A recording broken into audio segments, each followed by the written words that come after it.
रात का समय था। मेरी पत्नी मेरे बगल में गहरी नींद में सो रही थी। दिन भर की थकान उसके चेहरे पर साफ झलक रही थी। अचानक मेरे फोन पर एक नोटिफिकेशन आया।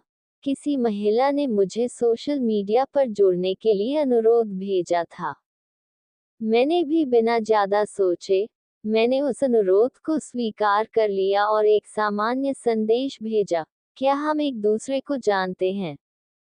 थोड़ी देर बाद उसका जवाब आया, मुझे पता चला है कि तुम्हारी शादी हो गई है, लेकिन मैं आज भी तुमसे प्यार करती हूँ।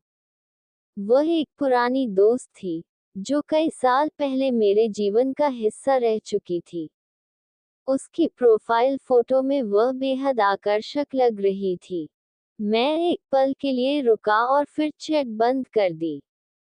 मेरे मन में ख्याल आया, क्या ये ठीक है? मैंने अपनी पत्नी की ओर देखा, जो पूरी निश्चिंतता के साथ सो रही थी, जैसे उसे मुझ पर पूरा भरोसा हो। ये भरोसा, ये निश्चिंतता उसने अपने घर परिवार से दूर रहकर मुझ पर किया था। मैं सोचने लगा, वह अपने माता पिता के घर से इतनी दूर है, जहां उसका परिवार 24 घंटे उसके आसपास रहता था। जब वह दुखी होती, तो उसकी माँ का कंधा हमेशा उसकी आंसुओं का सहारा होता। उसकी बहनें और भाई उसकी उदासी को मिटाने के लिए हमेशा उसके साथ हंसी ठिठोली करते थे। उसके पिता, जो उसे उसकी हर छोटी बड़ी जरूरतें पूरी करते थे, अब उससे दूर थे। और अब वह मुझ पर पूरा भरोसा करते हुए एक अजनबी घर में पूरी निश्चिंतता के साथ सो रही थी। मेरे दिल में एक अजीब सी भावना जाग उठी। मैं अपने फोन की ओर देख रहा था और उस महिला के संदेश को याद कर रहा था, लेकिन फिर मैंने तुरंत फोन उठाया और ब्लॉक बटन दबा दिया। मैंने खुद से कहा, मैं एक इंसान हूँ, कोई बच्चा नहीं।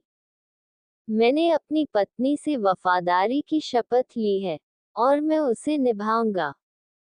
मैं कभी ऐसा कुछ नहीं करूंगा जो उसे धोखा दे या हमारे परिवार को तोड़े। मैं फिर अपनी पत्नी की ओर मुड़ा, उसे देखा, और उसकी बगल में लेट गया। मुझे एक अद्भुत शांति महसूस हुई, क्योंकि मैंने सही फैसला लिया था।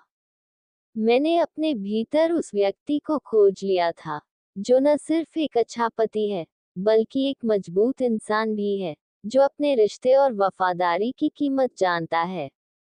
अब मैं जानता था कि जीवन में असली प्यार और वफादारी क्या होती है, और मैं हमेशा इसे बनाए रखने के लिए संघर्ष करूंगा।